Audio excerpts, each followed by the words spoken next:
ओम धन निराकार शब्द निराकार सच्चे सतगुरु महाराज की जय। राधे राधे बंधुओं, आइए आपका अपने YouTube चैनल विद्या भाव रूहानी सत्संग में स्वागत है। परमपिता परमेश्वर से आपके सुखद जीवन की कामना करते हैं। प्रभु से आशा करते हैं कि आप सब स्वस्थ होंगे, मंगल में होंगे। परमात्मा को तरक्की, उन्नति और वैभवता प्रदान कराएं। प्रिय भक्तजनों, प्यारी साध संगत, आज इस दुनिया के अंदर अधर्म का, अविश्वास का एक तूफान सा चल गया है। एक आंधी सी छा गई है, क्योंकि कहीं ना कहीं इसके दोषी, इनके दोषी हम स्वयं भी हैं। और सभी को तो नहीं कहेंगे, परंतु संत समाज भी कहीं कहीं इसका एक जिम्मेदार है, जो ये आंधी सी चली है। क्योंकि ये इंसान जो भटकता जीव गुरु शरण में पहुंचने की कोशिश करता है और गुरुओं के पास जाता है, और गुरुओं के पास जाकर के तो वो इंसान जिस रास्ते को, जिस मार्ग को लेने के लिए गया है, जिस आत्म शांति को पाने के लिए गुरु शरण में गया है, वो तो उसको नहीं मिलती। परंतु वहाँ एक धन, वहाँ एक पाखंड का इतना बड़ा बिजनेस और इतना बड़ा कार्य किया जा रहा है। इस प्लेटफॉर्म से, इस धर्म मंच से अधर्मी लोग तरह तरह के विश्वसनीय कार्यक्रम संसार को झेलनी पड़ रही है। क्योंकि जिन्होंने ये भी नहीं पता कि परमेश्वर किस वस्तु का नाम है, परम पिता किस वस्तु का नाम है, परमात्मा की आत्म भक्ति किस रास्ते से की जाती है, वो लोग इस धर्म को चलाने वाले हो रहे हैं। एक दूसरे को देख करके एक दूसरे जैसा बनने की कोशिश की जा रही है। बहुत अच्छा प्लेटफॉर्म है, बहुत अच्छा मंच है, वो धार्मिक कार्यों के लिए भी अच्छा है, और जो लोग इसका दुरुपयोग कर रहे हैं वो लोग भी इससे फायदा उठा रहे हैं। परंतु सोशल मीडिया एक ऐसी ताकत है, ऐसी पावर है, अगर अच्छा इस पे दिया जाए, अच्छा इसके माध्यम से लोगों को सुनाया जाए, अच्छा ज्ञान लोगों तक पहुंचाया जाए, तो शायद इस संसार से अधर्म, निंदा, अविश्वास और आचार्य जी को देखिए, धर्म प्रचार कर रहे हैं, बहुत अच्छा धर्म का एक प्रचार कर रहे हैं और धार्मिक बातों से लोगों को बांध रहे हैं, बहुत अच्छा। और बहुत उनके हम आभारी भी हैं कि वो अपने धर्म को इतना अच्छा और इतने प्यारे तरीके से लेकर के चल रहे हैं। शायद हर संत का यही मार्ग हो, हर संत की यही दिशा हो, तो शायद इस संसार के अंदर से अंधकार का नाम, कलयुग का नाम समाप्त हो सकता है। क्योंकि ये मंच लोगों के भविष्य बताने के लिए नहीं, ये मंच लोगों का ज्ञान, लोगों के अंदर अंधकार को दूर करके उसमें ज्ञान रूपी प्रकाश जगाने का मंच है। यहाँ से लोग क्या, लोगों की पर्चियां निकाल रहे हैं, लोगों की तरह तरह की बूझे दे रहे हैं, जगह जगह तरह तरह की भक्ताई कर रहे हैं ये लोग इस प्लेटफॉर्म से बैठ करके। अरे तब उनको भविष्य पता है, तब उनको लोगों के नक्षत्र पता है, तो उनको ये क्यों नहीं पता कि मध्य प्रदेश में 3-3 ट्रेन एक जगह टकरा रही है और कई हजार लोग वहां उस मौत के मुंह में समा गए। क्या उन संतों को यह नहीं पता था कि यहां ट्रेन टकराएगी? क्योंकि आने वाला समय सिवाय परमात्मा के किसी को नहीं पता है। संत क्या है, संतों की तो ये भाषाएं भी नहीं जानते। इतना बड़ा शॉर्टकट है ये। अगर आप 10 आदमी अपने ही पब्लिक के बीच में बैठा दें, जो लोग रोज रोड पे घूम रहे हैं, रोजगार के लिए मारे मारे घूम रहे हैं, अगर हम उनको कहें कि ये 500 रुपये हम तुम्हें प्रतिदिन देंगे और आपको वही बोलना है जो हम बोले, तो उस पब्लिक में बैठ करके अगर उनको बुलवाया जाए, प्रस्तुत किया जाए, जैसे एक डायरेक्टर, एक प्रोड्यूसर अपनी फिल्म को हर तरीके से इस तरीके से एडिट करता है कि उसकी एक ना एक थीम जरूर होती है, ऐसे इन लोगों ने पहले से ही थीम बना के रखी है और इतना जबरदस्त शॉर्टकट मारा है कि जीरो से हीरो बनते इन लोगों को देर नहीं लगी। हम बोलते हैं किसी संत की अवहेलना नहीं, हमारा पर्पज है, बस एक ही पर्पज है। अगर ये कई संत ऐसे बैठे हैं जो लोगों के भविष्य बता रहे हैं, पर्चे निकाल रहे हैं, क्या उनको अपनी मौत का दिन पता है? क्या उनको ये पता है कि भगवान किस जगह रहते हैं, कि भगवान कैसे हैं? और भगवान हमने देखे हैं? अगर देखे हैं तो मुझे जरा उसकी तस्वीर बना करके दिखाएं कि वो परमात्मा कैसे है। क्योंकि संसार के अंदर प्रभु परमेश्वर की, उस परम पिता की, परमेश्वर की कोई तस्वीर आज तक ना बना पाया, ना बना पाएंगे, क्योंकि वो सारे संसार की तस्वीर बनाने वाले हैं, उनकी तस्वीर कोई नहीं बना सकते। इसी पाखंड ने हमारे धर्म को धरती में उतार दिया। तरह तरह की बातें, तरह तरह के विचार लोगों के अंदर जन्म लेने लगे हैं। अब आप देखिए संत क्या थे। संत कबीर दास जी से एक बार माया, जिसके पीछे देखो गाड़ियां दौड़ रही हैं, बाइक दौड़ रही हैं, कोई पैदल चल रहा है, कोई बसों से सफर कर रहा है, कोई फ्लाइट से सफर कर रहा है, लेकिन सब धन के लिए, पैसे के लिए। इस पैसे ने दिन रात इस इंसान को इतना भगा दिया कि इस इंसान को ये भी ध्यान नहीं रहा कि मैं किस घर से आया हूं और मेरे को किस घर जाना है। इतना इस मोहजाल में ये पैसा ने फंसा दिया इस इंसान को। इसलिए ए इंसान, संभल जाओ, इससे पहले वो रात आए जिस दिन भी तुम्हारी किसी नगरी में, किसी गली में, किसी घर में जिंदगी की शाम हो गई, उस दिन आपको कुछ कर गुजरने का मौका नहीं मिलेगा। कबीर दास जी से माया ने मुलाकात की और माया बोलने लगी, कबीर दास आप मेरे को भोगो, क्योंकि माया है ठगनी भली, ठगत फिरत सब देश, और माया का भेद मिटे उस सतगुरु के आनेश। अगर सच्चा परम सतगुरु है तो वो माला के पीछे, माया के पीछे नहीं डोलता,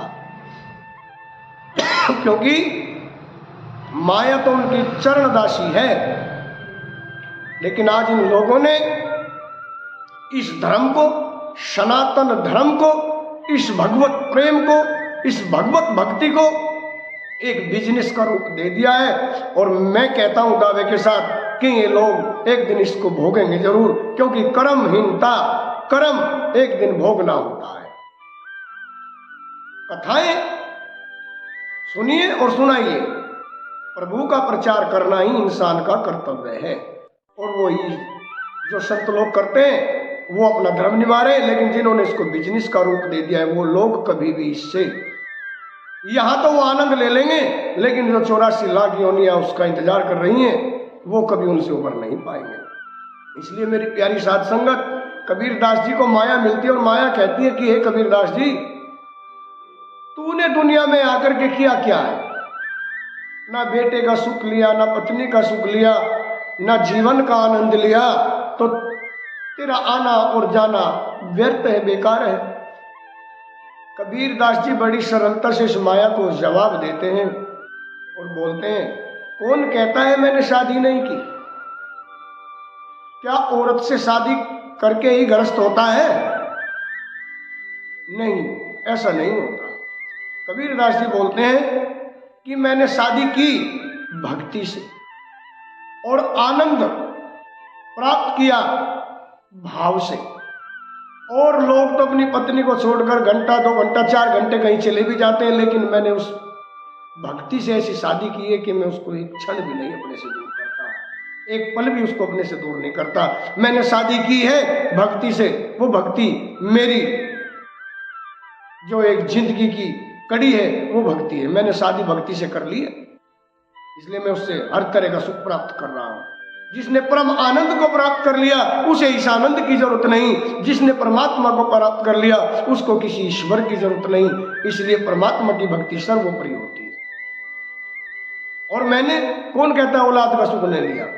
मैंने उससे पैदा किया कर्म, अपनी भक्ति से कर्म को पैदा किया, क्योंकि जिससे हमें सुख प्राप्त होता हो वो औलाद का आचरण होता है। क्योंकि औलाद को इंसान इसीलिए पैदा करता है कि हमें जाकर के बुढ़ापे में सहारा दे, हमें उस समय में ये काम आए जब हम टूट चुके हों, बिखर चुके हों।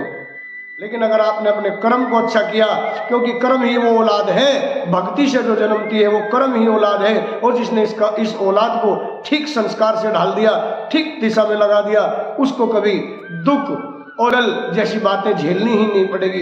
इसलिए कबीरदास जी कहते हैं, मैंने भक्ति से शादी की और कर्म अपनी औलाद को पैदा किया, इसलिए तू मेरे को क्या बांधेगी। ना मेरे को मेरे औलाद के लिए कुछ चाहिए, ना मेरी भक्ति के लिए कुछ चाहिए। मैंने तो परमात्मा की शरण में सब कुछ सौंपा है, इसलिए जा, तेरा मेरे पास कोई काम नहीं। और माया को ठोकर लगा दी, और ठोकर लगाई तभी परम तत्व परमात्मा के दर्शन कर लिए। और आज संत कबीर, खाली संत या तो रविदास के सामने जुड़ा है या कबीरदास के आगे जुड़ा है, नाम के आगे, नहीं तो किसी के सामने नहीं जुड़ा। इसलिए क्योंकि उन्होंने से का मतलब सत्य, और नय का मतलब न्याय, और तय का मतलब त्याग, उसको संत बोलते हैं।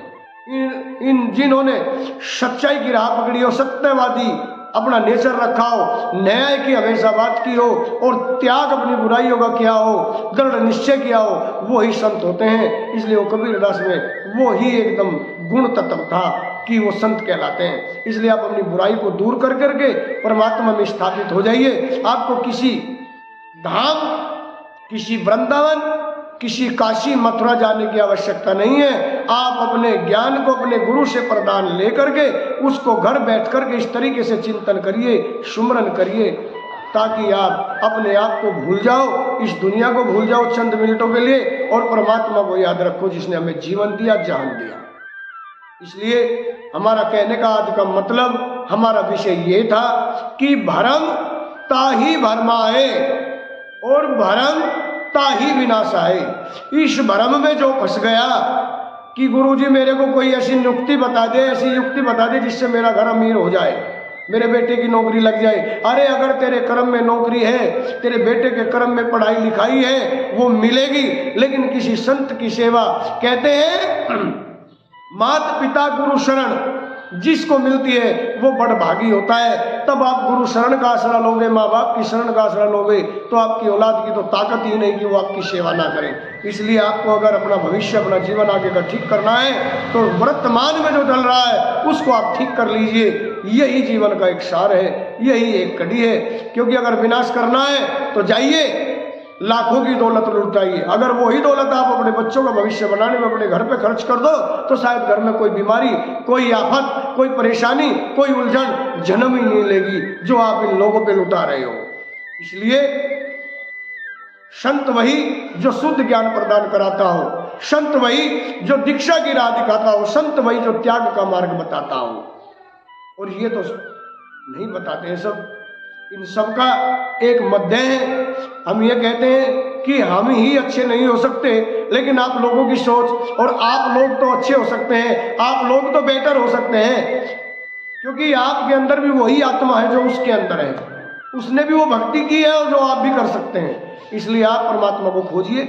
और हमारी ये वीडियो, हमारी ये बातें आपको अच्छी लगी हो, हमारा ये सत्संग आपको अच्छा लगा हो, तो इस चैनल को कृपया सब्सक्राइब करें, लाइक करें और शेयर करें। हमारा इंस्टाग्राम भी एक बना हुआ है, आप उस पर भी धार्मिक बातें सुन सकते हैं। आप उस पर भी थोड़ा ज्ञान जैसा भी आप चाहें कमेंट कर करके प्राप्त कर सकते हैं।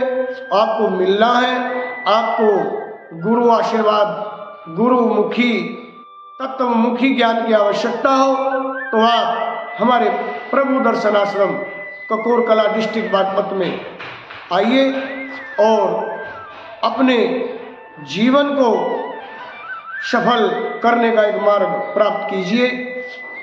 वो हम नहीं कहेंगे कि हम अच्छा दें या बुरा, वो आपका दिल बताएगा कि हमें अच्छा मिला या बुरा मिला। तो आइए इन्हीं शब्दों के साथ राधे राधे। ओम धन निराकार शब्द निराकार सच्चे सतगुरु महाराज की जय।